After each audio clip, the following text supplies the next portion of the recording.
Joe Biden tells his donors we are on the brink of nuclear Armageddon. Plus, Joe Biden pardons anyone with a criminal conviction for marijuana possession, and the Department of Justice reportedly prepares to prosecute Hunter Biden. I'm Ben Shapiro. This is The Ben Shapiro Show.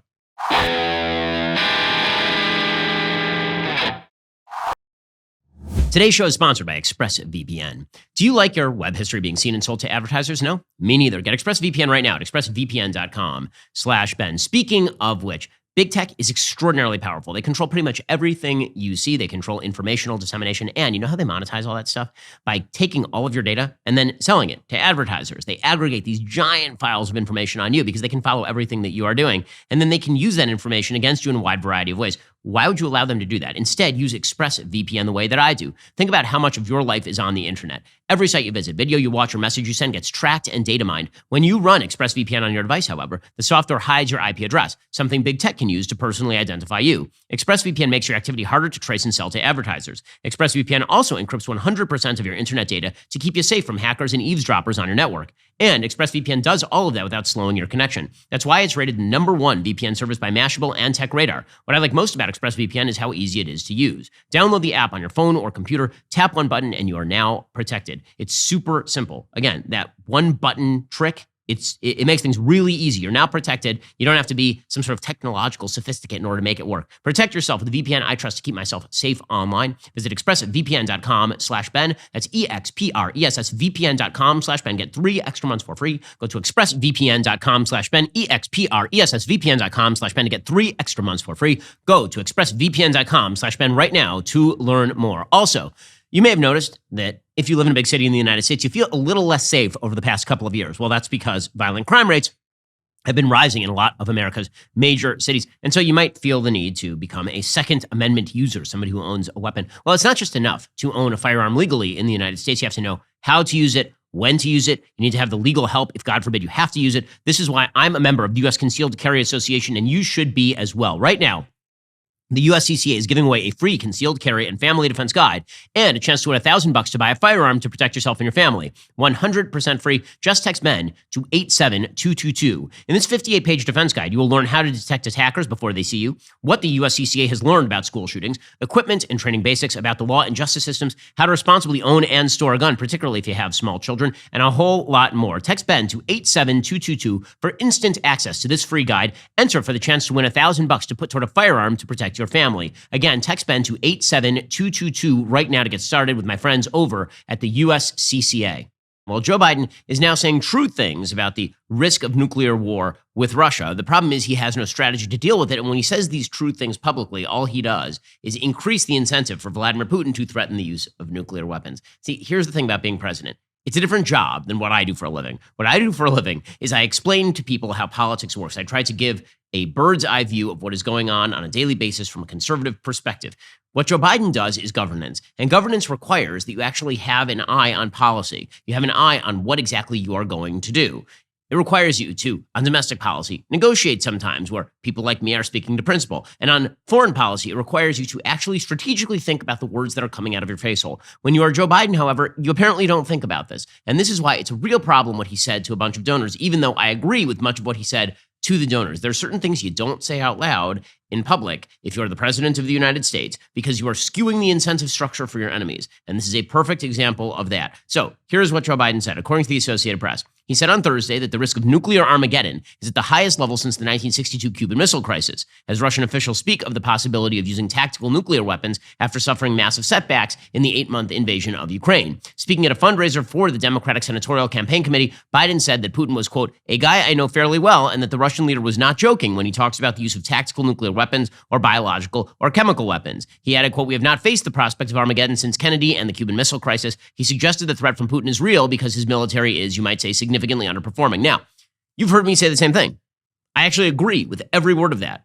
The thing is, I'm not the president of the United States who is currently pursuing an extraordinarily strenuous war with the Russians, including the use of American material and funding. Here's the problem. If you're the president of the United States and you are pursuing a strategy that basically says Ukraine wins, Russia loses, this means one of two things has to happen. One, you think that Vladimir Putin is bluffing. You think that when he's talking about the use of biological, nuclear, chemical weapons, that he's lying, that that isn't true. And the reason that that isn't true is because he's so fearful of the United States' response or NATO's response that he's just not going to do it. And so we are going to call his bluff, and we are going to essentially do the militaristic thing, right? And we're just going to continue along our merry way, funding the Ukrainians in this war, even if they are pushing into the Donbass region, even if they are not pushing into Crimea, even if they've already pushed beyond the borders of this war from when the war first began, right? If they're pushing back on the 2014 territorial gains made by the Russians. Okay, so that is possibility number one, is you think Putin's bluffing. But Biden just took that off the table, right? He says he doesn't think that Putin is bluffing, which means that you better damn well have a strategic deterrent available in order to dissuade Vladimir Putin from using nuclear weapons, tactical nuclear weapons. And this is the part that Biden doesn't actually talk about. He doesn't actually say what it is that we will do to deter Vladimir Putin from using his nuclear weapons, because we obviously take the threat seriously. So that means that we must have some sort of response that is dissuading Vladimir Putin from using his nuclear weapons. And Biden apparently said nothing about that, which means that, effectively speaking, Putin now knows Biden's mind, and he knows that he's got Biden over a barrel. Because if Biden has no strategic response to the possibility of use of nuclear weapons, then that means that there's going to have to be an off-ramp. And it means that Putin actually has the whip hand in seeking the off-ramp. See, if you're seeking a credible off-ramp here, what you'd really want to do is say to Russia, listen, we don't fear you. Your best opportunity to get something out of this deal is to take the off-ramp. But if what you're saying to Vladimir Putin is, we do fear you, we fear you're going to use nuclear weapons, and we have no good strategic response to dissuade you from doing so, who then has the upper hand? Vladimir Putin has the upper hand in those negotiations. By the way, the evidence that Vladimir Putin has the upper hand in the negotiations actually comes courtesy of the North Koreans. Okay, there's a reason why North Korea is suddenly increasing its missile tests. And you may not have noticed it because there's so much going on in the news, but according to The Guardian, millions of residents of northern Japan will have felt a sense of deja vu on Tuesday morning when they were alerted to a North Korean missile flying overhead. 5 years earlier, they had twice been shaken from their slumber by Japanese government warnings to seek shelter after missile launches by Pyongyang. The intermediate range missile involved in this week's test was far from buzzing the rooftops of Hokkaido farmhouses. It flew at an altitude of 1,000 kilometers as it made its way to the Pacific Ocean, where it splashed down without incident, about 3,000 kilometers east of Japan. But it caused a lot of anxiety among residents. North Korea has been ramping up dramatically its use of missile technology, trying to freak the West out, because this is what North Korea does. Basically, North Korea constantly participates in nuclear rent-seeking. They threaten the use of nuclear weapons, they threaten the use of missiles, and then they hope that somebody hands them money. They basically engage in blackmail against the West. And they tend to ramp that up when they believe that the West is fearful, when they believe that the West is vulnerable. And this happens to be that particular time. According to the UK Guardian, in strategic terms, Pyongyang's more assertive behavior is a consequence of global political instability that has given it an opportunity to provoke its neighbors without fear of inviting another round of sanctions. The war in Ukraine has not only become a distraction for Joe Biden, it has opened the door to closer ties between Pyongyang and Moscow, while recent Chinese military activity in the Taiwan Strait has enabled the North to exploit rising tensions between Washington and Beijing. North Korea is a case in point, like a perfect case in point of, if you get one nuke, you can remain in power literally forever. That's how strong the nuclear deterrent is. And so the North Koreans are currently looking at how the West is treating Vladimir Putin, taking his threats incredibly seriously, as they should, but without any real sort of strategic attempt at deterrence. And they're thinking, we can do whatever we want. We can now blackmail the West in the same way that Vladimir Putin is blackmailing the West. According to The Guardian, the heady days of unity on display in 2017, when the UN Security Council, including Russia and China, imposed heavy sanctions on the North, are over. Disunity means more serious provocations lie on the horizon as the North continues to exploit Ukraine, Taiwan, and a hamstrung Security Council to push its status as a legitimate nuclear state. So again, the evidence that people do not fear the United States and do not fear the West if they have a nuclear weapon, which is why Iran is desperately seeking a nuclear weapon right now. A nuke means that you can now hold the West hostage. It's because of language like the language that Joe Biden is using when he says that we are very close to nuclear Armageddon. And then he is not making clear what he would do if a tactical nuclear weapon were used in Ukraine to dissuade Vladimir Putin from doing that. Like, a credible deterrent relies on the naked display of possibility of power. That is what happens here. And the great lie of the 1962 Cuban Missile Crisis is that it ended because JFK was strong. The truth is it ended because JFK made a bunch of concessions about use of American missiles and the American missile shield in places like Turkey. There's an actual trade of Jupiter missiles in Turkey for the missiles that were being put in Cuba. Hey, but the bottom line here is this. Biden has now limited his options because he said this stuff publicly. According to the Associated Press, U.S. officials for months have warned of the prospect that Russia could use weapons of mass destruction in Ukraine, as it has faced a series of strategic setbacks on the battlefield, though Biden's remarks marked the starkest warnings yet issued by the U.S. government about the nuclear stakes. It was not immediately clear whether Biden was referring to any new assessment of Russian intentions. As recently as this week, U.S. officials said they have seen no change to Russia's nuclear forces that would require a change in the alert posture of U.S. nuclear forces. White House Press Secretary Karine Jean-Pierre said on Tuesday, quote, "We've not seen any reason to adjust our own strategic nuclear posture, nor do we have indication that Russia is preparing to imminently use nuclear weapons." So again, Joe Biden is saying what his administration is not, right? His administration is saying, we're not seeing any sea change here. We think that it's quite possible that a bluff is happening. But meanwhile, you have Joe Biden out there saying it's not a bluff. Biden challenged the Russian nuclear doctrine, warning that the use of lower yield tactical weapons could quickly spiral out of control into global destruction. He said, "I don't think there's any such thing as the ability to easily use a tactical nuclear weapon and not end up with Armageddon." He added he was still trying to figure out an off-ramp for Putin in Ukraine. He says, where does he find a way out? Where does he find himself in a position that does not only lose face, but lose significant power within Russia? And again, the question really is one for the United States to pose. Like, what off-ramp are you offering to Vladimir Putin if you're doing this? What you really need to do is offer both a carrot and a stick. So if you are going to take the Russian threat seriously, then you have to say, on the one hand, what David Petraeus said, right, the former commander of CENTCOM. You're going to have to say to Vladimir Putin, if you use a tactical nuclear weapon, we are going to sink every ship in the Baltic. We are going to take out all strategic Russian forces in the Ukrainian region, all of them, and we will use NATO forces to do that. So you better not use a tactical nuclear weapon, or you're going to end up on the wrong side of the stick. And simultaneously, we are offering you this carrot. Here's an off-ramp. You get to keep certain parts of the Donbass region. You get to keep Crimea, and that's the off-ramp. You need a carrot and you need a stick. The problem is that Joe Biden is not making clear exactly what the carrot is or what the stick is. All that he's making clear is that he takes Vladimir Putin incredibly seriously, which means that Vladimir Putin now has the miscalculation of thinking that he has Biden over a barrel because of his threats to use nuclear weapons. And meanwhile, the Biden administration is being excessively unclear about what it actually means, what are its limits in Ukraine. So if you really fear nuclear war, then are you really willing to arm the Ukrainians with significant forward weaponry? Like, how far are you willing to go? Again, you could be willing to do both, but you have to make that clear. You can say to the Russians, listen, your best off-ramp is now. And your best off-ramp is now because we are about to give significant offensive weaponry to the Ukrainians so they can be on the move in places like Crimea and the Donbass region. And all the rest of what I just said, right? If you use nuclear weapons, we're going to take out pretty much all your forces in Ukraine. We have air superiority. And by the way, here's an off-ramp. But he's not doing any of these things. Like the complete miasmatic approach to policy here, the lack of clarity with regard to policy. And then, if you're going to be completely miasmatic, then I have to assume from the outside that maybe there are negotiations going on behind the scenes. But when you go out and you say this stuff publicly in front of Democratic donors, what you're doing is you are skewing the. This happens all the time. Okay, you want to know how we got war in Ukraine? It was through strategic ambiguity in which the president of the United States made very unclear what the United States would do in case of a Russian invasion of Ukraine. Vladimir Putin called what he thought was the West bluff. And it turns out the West was not bluffing, at least economically speaking, and in terms of material aid to Ukraine. And this is frequently how wars get started. I've made this point over and over and over before. When you're talking about the original Iraqi invasion of Kuwait, there's a lot of suggestion that there was an American diplomat named April Gillespie who, in negotiations with the Iraqis, basically said, listen, if you guys go into Kuwait, it's going to be hands off. Now, she denies that's the case. There's a lot of questions about what she actually said, what she didn't say. But clearly, Iraq thought that they weren't going to get the response from the West that they got when they went into Kuwait. When World War I broke out, pretty much everybody thought that that was going to be an incredibly short war with small territorial gains made, and then everybody goes back to status quo ante. That's not what happened. Miscalculation is very often what leads to war. And the same thing is true, by the way, with regard to World War II. And the fact is that when Hitler invaded Poland, his thought was that the West was probably not going to respond very strongly to his invasion of Poland. They were going to make a bit of a fuss, and then they were going to shut up. And that, of course, is not what happened.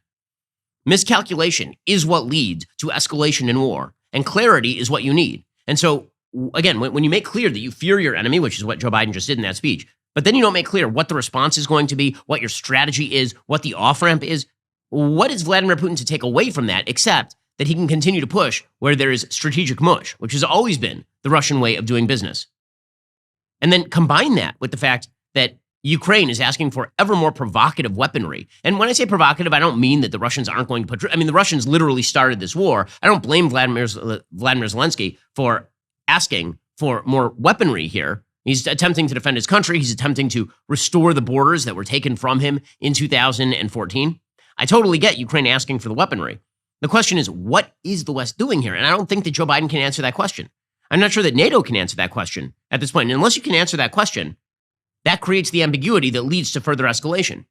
The Wall Street Journal reporting today, flush with recent battlefield successes, Ukrainian officials are pressing their case for acquiring longer-range missiles to strike deeper into Russian-held territory, including Crimea, raising questions about how aggressively the Biden administration will support Kyiv's war aims. U.S. officials have urged Ukraine to focus its battles in the eastern and southern parts of the country, particularly around Kharkiv and Kherson, where it has made its largest gains since Russia's February 24th invasion. Meanwhile, Ukrainian officials are reviving their pleas for more weaponry, including advanced systems like the U.S. Army Tactical Missile System, or ATACMS, congressional and U.S. officials said. Those long-range missiles are wanted in part to strike into Crimea, which Russia is using as a base to launch Iranian-made drones, congressional and Ukrainian officials said. President Biden has so far declined to provide Ukraine with those weapons, which would be capable of reaching deep into Russian territory. So again, complete ambiguity. What are you willing to give them? What are you not willing to give them? What are you willing to do? What are you not willing to do? And that confusion is leading to a prolonged exposure here to the possibility of Russia upping the ante. And what Zelenskyy is asking for is more involvement. He's saying, okay, bring more stick. Okay, but again, the U.S. has not made clear how much stick it's willing to bring. Zelenskyy is now calling on NATO to actually launch preemptive strikes on Russia, which, of course, NATO is not willing to do. Here's Zelenskyy yesterday. He says, what should NATO do? Eliminate the possibility of Russia using nuclear weapons. Застосування Росією ядерної зброї. But what is important, I once again appeal to the international community, as I did before February 24th. You need preemptive strikes, so they'll know what happens to them if they use nukes, and not the other way around. Don't wait for Russia's nuclear strikes and then say, oh, since you did this, take that from us. Okay, well, there's only one problem with that. If you preemptively strike Russian territory, presumably that's almost a guarantee that Vladimir Putin has to use some sort of nuclear weapon on the battlefield because his military simply is not cutting it. So all of this is a complete mess. When deterrence fails, things escalate. And right now, deterrence already failed in terms of preventing the Russian invasion of Ukraine. And now it's failing again in terms of nuclear weapons use. This is a point that Walter Russell Mead makes in the Wall Street Journal today. He says the question on Putin's mind is, would he risk New York in order to keep Odessa free? The reality is that Putin's failing military skedaddles east across occupied Ukraine, nuclear weapons are looking more attractive. That's not so much because a tactical nuclear strike would be effective against widely scattered Ukrainian forces in the field. It's more that Putin hopes the political shockwaves set off by nuclear explosions in Europe would shatter the West's resolve to support Ukraine. Is Germany willing to lose Berlin to save Kyiv? Are Americans ready to risk New York in order to keep Odessa free? These are the questions that Putin is asking himself, and the future of the world may depend on his answers. Meanwhile, the Biden administration faces a terrible dilemma. To yield to Putin's nuclear blackmail would be a cowardly act of appeasement from which Neville Chamberlain would recoil and which would open the door to more nuclear blackmail.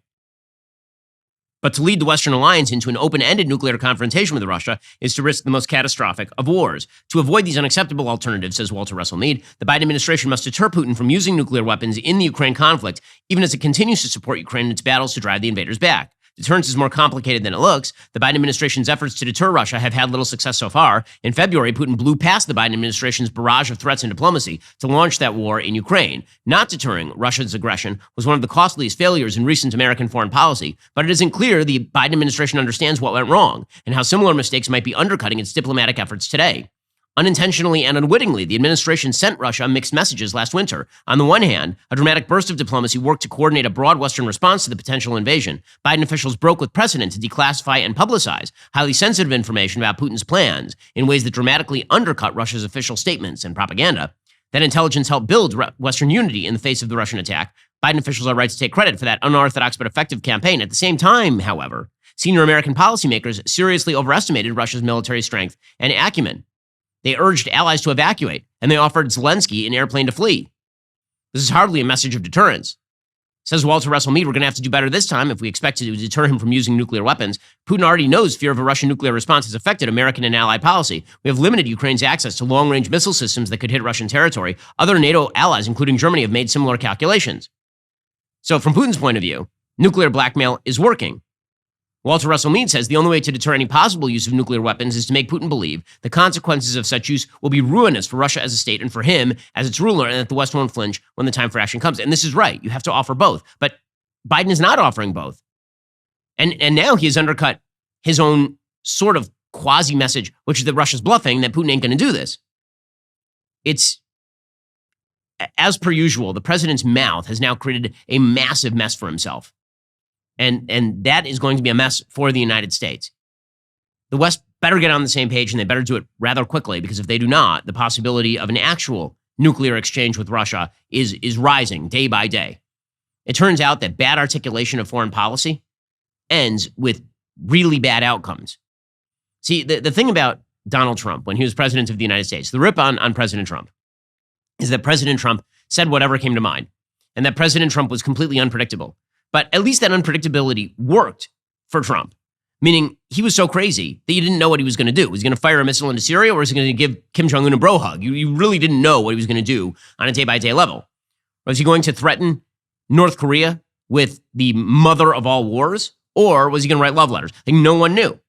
And so that sort of strategic, not ambiguity, but complete bewilderment, I think, worked in his favor. With Biden, it just looks like befuddlement. It doesn't even look like volatility, which sometimes can work in your favor. Like the craziest guy in the room is the one you don't want to fight. Biden doesn't look crazy. Right now, he just looks befuddled and weak. And that's a serious problem when you are talking about the possibility of nuclear weapon use, particularly on the European continent.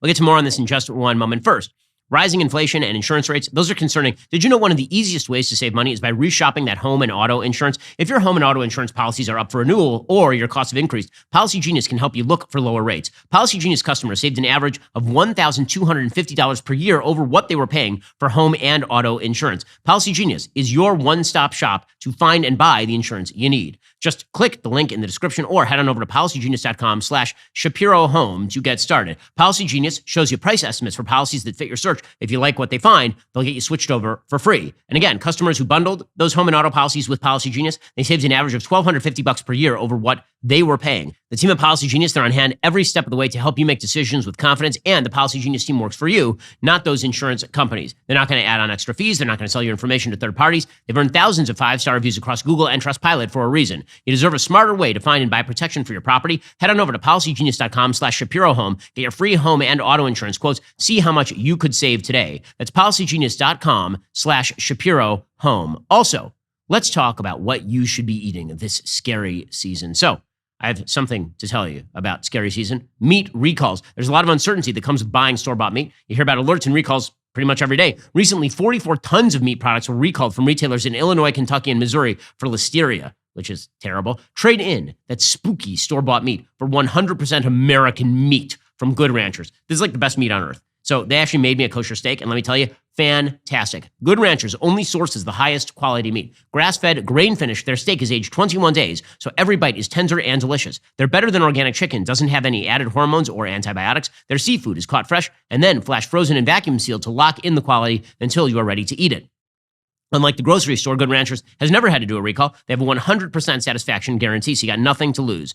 With Good Ranchers, you actually know where your meat is coming from. Right now, Good Ranchers is throwing a huge October feast. You can get over 4 pounds of free meat when you go to goodranchers.com/Ben. Use code Ben at checkout. That's 2 pounds of Wagyu ground beef, 2.5 pounds of their better than organic chicken, free with any purchase of a bundle box. Go to goodranchers.com/Ben. Use code Ben at checkout. That's goodranchers.com/Ben. Use code Ben at checkout to claim your special October feast offer. And well, meanwhile, in other news, the federal government is now thinking about prosecuting Hunter Biden, apparently. The Washington Post says that federal agents investigating President Biden's son Hunter have gathered what they believe is sufficient evidence to charge him with tax crimes and a false statement related to a gun purchase, according to people familiar with the case. The next step is for the U.S. Attorney in Delaware to decide on whether to file such charges. The investigation into Hunter Biden began in 2018. It became a central focus for then-President Trump during his unsuccessful 2020 re-election effort, according to the Washington Post. Initially, the investigation centered around Hunter Biden's finances related to overseas business ties and consulting work. Over time, investigators with multiple agencies focused closely on whether he did not report all of his income, whether he lied on gun purchase paperwork. In 2018, agents determined months ago they'd assembled a viable criminal case against the younger Biden, but it's ultimately up to prosecutors at the DOJ, not agents, to decide whether to file charges. Attorney General Merrick Garland has made clear that the U.S. Attorney in Delaware, David Weiss, who was nominated by Trump in late 2017, is supervising the case. And Garland has vowed there will be no political interference.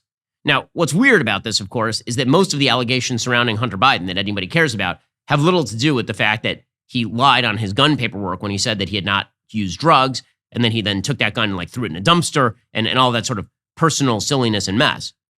Nor does anybody really care about whether Hunter Biden paid his taxes in full. What people really are wondering about is how much money was funneled to Hunter Biden. Did any of that money see Joe Biden, who was the big guy in all of those messages that were released by Tony Bobolinsky, who was the guy who was working with Hunter Biden, right? That is the stuff that people actually care about. And so from the outside, what it looks like here, this leak to the Washington Post, what it looks like is a way of getting everybody off your back from the right by saying that we are going after Hunter Biden without actually exposing Joe Biden to any serious legal risk. That's what this looks like. Because, again, all that information is public. And there's no reason to think that Tony Bobolinsky was lying when he was talking about his meetings with Joe Biden and Hunter, or that he was lying when he talked about the structure of these businesses. Instead, it mostly looks like whenever there's a leak to the media, you have to ask, what is the interest of the people who are leaking? One of the great, I would say, public institutional tragedies of the United States over the course of the last several years, really starting with the advent of the Trump administration, is the leakiness of the so-called deep state, meaning long-term employees in these major institutions like the FBI or the DOJ. The Obama administration was very not leaky. And the reason the Obama administration was not particularly leaky is because that administration didn't need a leak. Everybody in the deep state agreed with Barack Obama's agenda. And so you just didn't get the same level of leaks to the media. Under Trump, all these people wanted to demonstrate that they hated Trump. So they just leaked consistently and usually against whatever Trump's preferred policy was. Well, now you're seeing a lot of these agencies leak in defense of themselves and in order to prevent blowback when it comes to, for example, whether Hunter and Joe were involved in China corruption or whether Hunter was involved in Ukraine corruption that violated the law. According to the Washington Post, any charging decision involving the Biden case is especially fraught because Trump and his allies have made accusations of corruption in Hunter Biden's business dealings a key line of attack against Democrats both before and after the 2020 presidential race. The Biden probe has proceeded with relatively little fanfare in recent months amid the much larger and more public DOJ and FBI investigation into whether Trump mishandled classified materials at Mar-a-Lago. Well, I mean, that is true. It also raises the question of why exactly we have not heard any leaks with regard to Hunter's business affairs in China. In December 2020, federal agents sought to interview Hunter, leading him to publicly acknowledge he was under investigation. Hunter Biden's lawyer said in a statement on Thursday he has had no contact whatsoever with any federal investigative agent. Therefore, a rendition of the case from such an agent is inherently biased, one-sided, and inaccurate. It is regrettable that law enforcement agents appear to be violating the law to prejudice a case against a person who is a target simply because of his family name. Well, there are those of us on the right who are suspicious that perhaps the reason that he is not being targeted on the more obvious basis for legal violation is because of his family name. Because the FBI and the DOJ really would prefer not to involve Joe Biden in a probe of Hunter. And so they are finding ancillary reasons to probe Hunter Biden and maybe put him away. Well, meanwhile, Joe Biden is increasingly desperate. The elections do not look like they're going to go his way. A lot of the Senate races we'll discuss in a little while are actually getting closer, not further apart. The Senate race in Arizona suddenly looks very, very close between Blake Masters and Mark Kelly over in Arizona, which puts another piece of the map on the board for the Republicans, even if it looks like Georgia is beginning to recede as a possibility, thanks to Herschel Walker's personal issues. Well, what has this prompted Joe Biden to do? It's prompted Joe Biden to do what presidents very frequently do. It has prompted him to pander. So we saw this in 2012 from Barack Obama. So in 2012, Barack Obama, who was in danger of losing his reelect effort, he started basically parceling off pieces of policy to various what he felt were demographic interest groups, right? He did the Deferred Action for Childhood Arrivals program in 2012 in an attempt to garner Hispanic votes. He came out in favor of same-sex marriage in order to garner gay and lesbian votes. He talked an awful lot about equity in an attempt to jack up the black vote, right? This is something that he did routinely in 2012.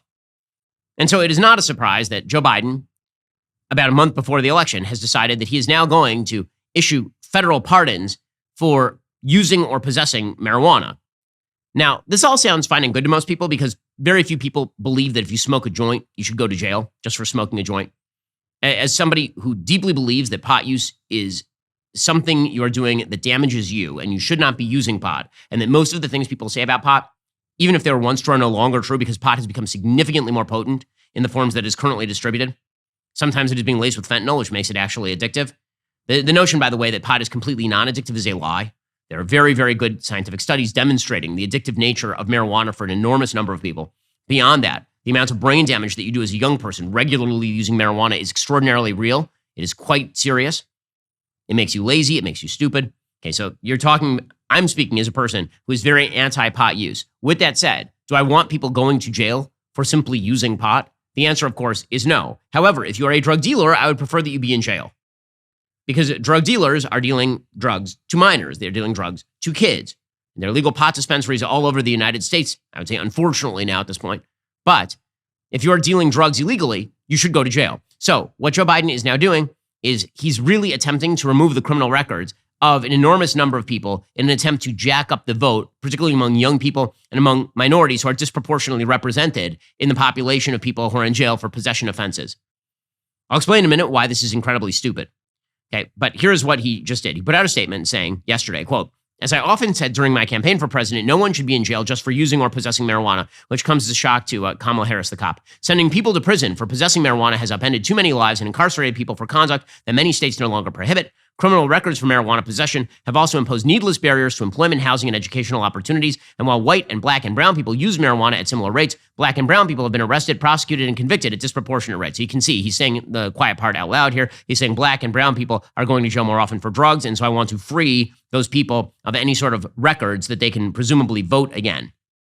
Today, I'm announcing 3 steps I'm taking to end this failed approach. First, I'm announcing a pardon of all prior federal offenses of simple possession of marijuana. I've directed the AG to develop an administrative process for the issuance of certificates of pardon to eligible individuals. There are thousands of people who have prior federal convictions for marijuana possession who may be denied employment, housing, or educational opportunities as a result. My action will help relieve the collateral consequences arising from these convictions. Second, I'm urging all governors to do the same with regard to state offenses. Just as no one should be in federal prison solely due to the possession of marijuana, no one should be in local jail or state prison for that reason either. Third, I'm asking the Secretary of Health and Human Services and the AG to initiate the administrative process to review expeditiously how marijuana is scheduled under federal law. Federal law currently classifies marijuana in Scheduled 1 of the Controlled Substances Act, the classification meant for dangerous substances. This is the same schedule as for heroin and LSD, and even higher than the classification for fentanyl and meth, the drugs that are driving our overdose epidemic. Finally, even as federal and state regulation of marijuana changes, important limitations on trafficking, marketing, and underage sales should stay in place.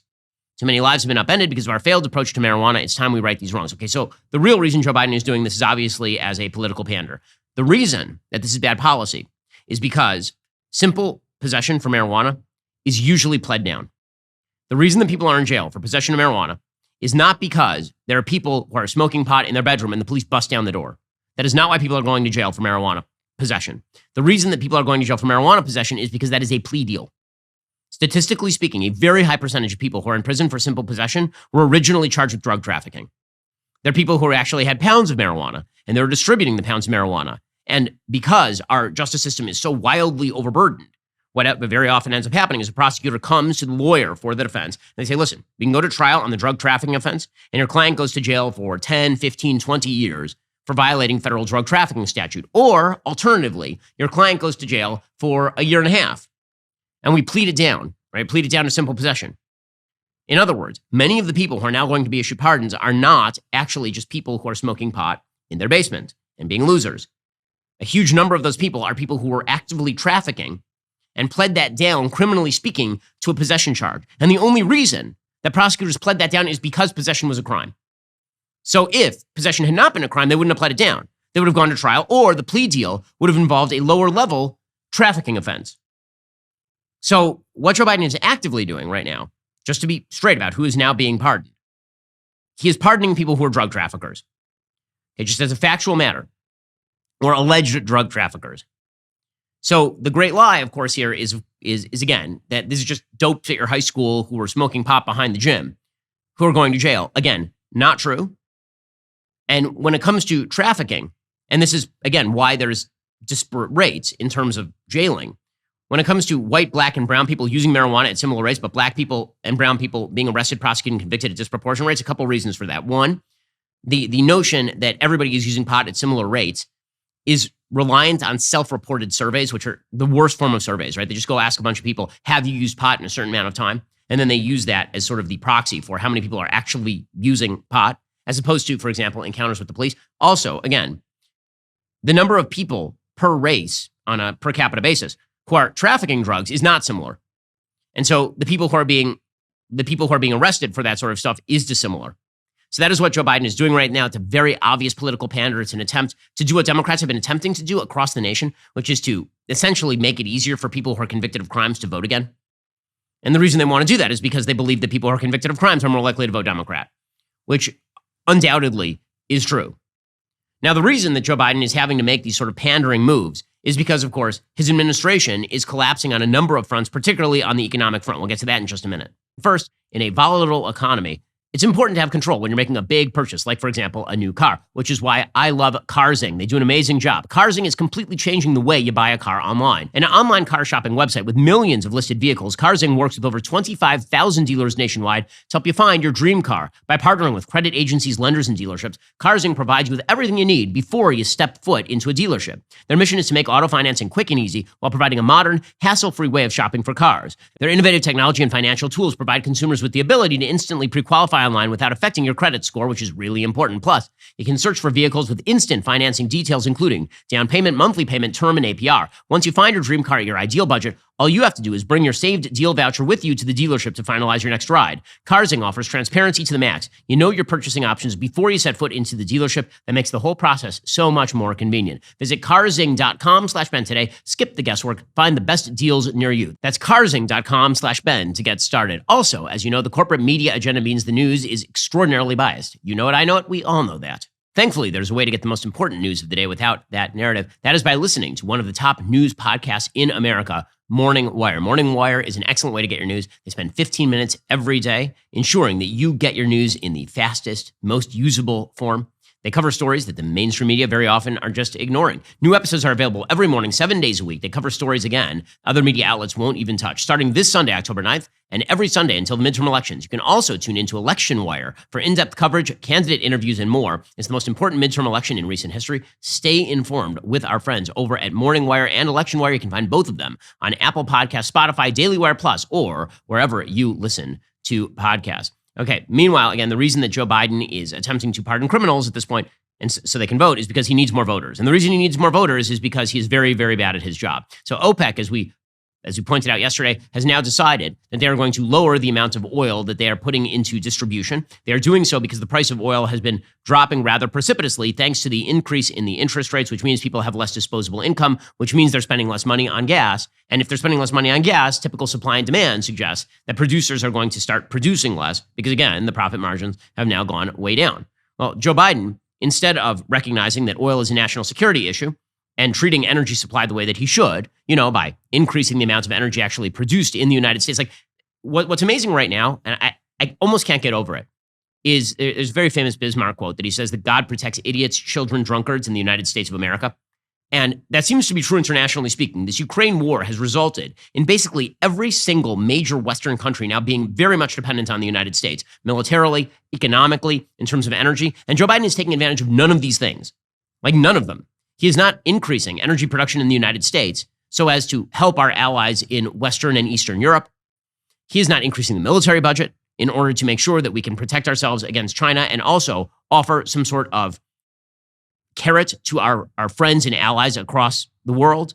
Like, America's influence right now could be at its apex. Seriously, like in American history, we could be at our apex right now. And instead, Joe Biden is blowing it because he wants to pursue other projects. And instead, we are now dependent on places like OPEC for oil and natural gas, which is totally crazy because we were oil independent. We were carbon fossil fuel independent as of like 3 years ago. So meanwhile, Joe Biden is relegated just whining about the Saudis and the Russians cutting off the oil supply. Here was Joe Biden yesterday. The trip was not essentially for oil. The trip was about the Middle East and about Israel and rationalization of positions. But it is a disappointment, and it says that they're a problem. Are you worried about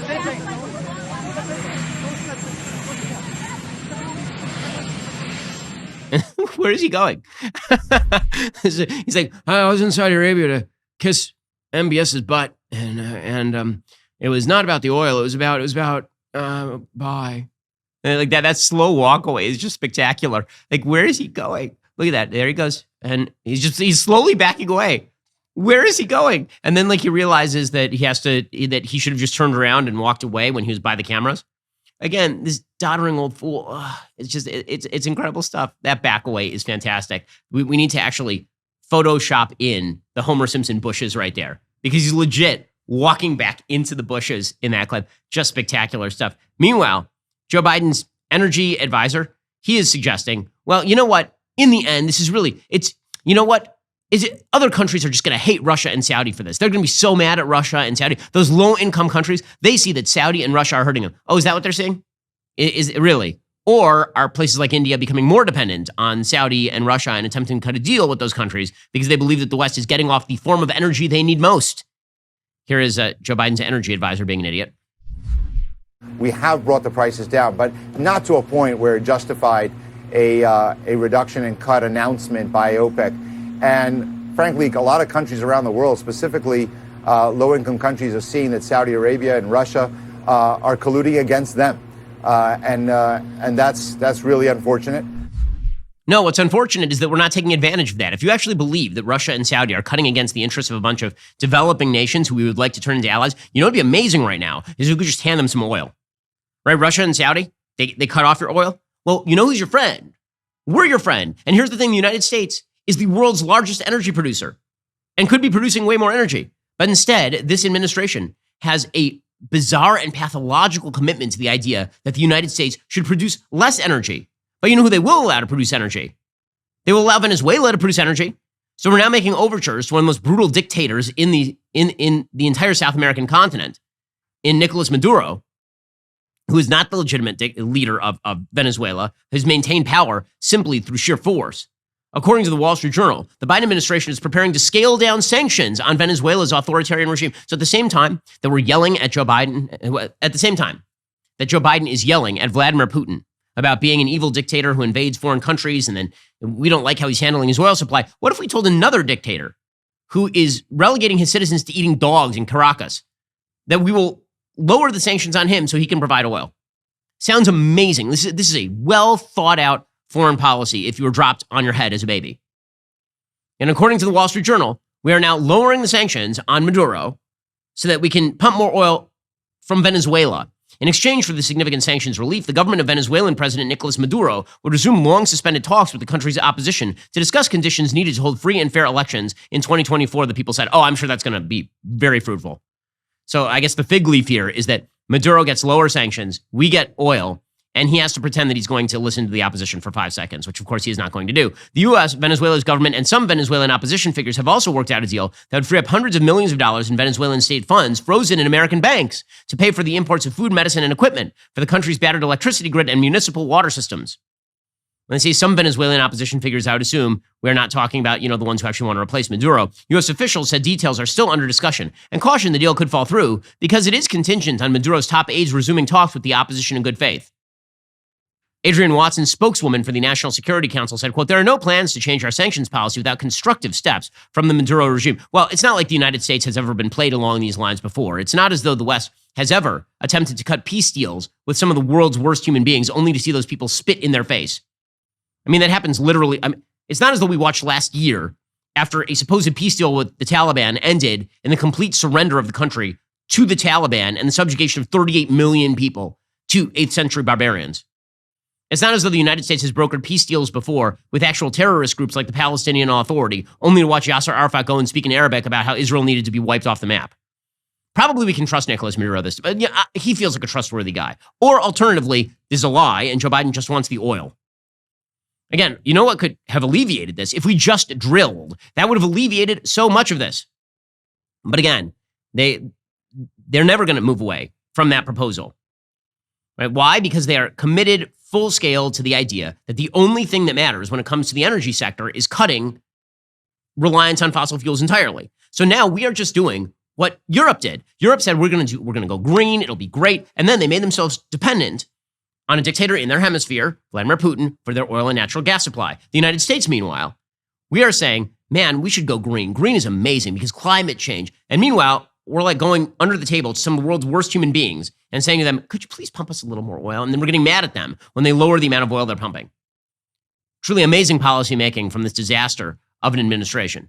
Alrighty, folks, we've reached the end of today's show. However, if you are a subscriber, there's much, much more coming up, including Kanye explaining that he is actually pro-life. Plus, we'll get to a brand new documentary coming out from Candace Owens. You're not going to want to miss it. If you're not a member, click the link in the description and join us.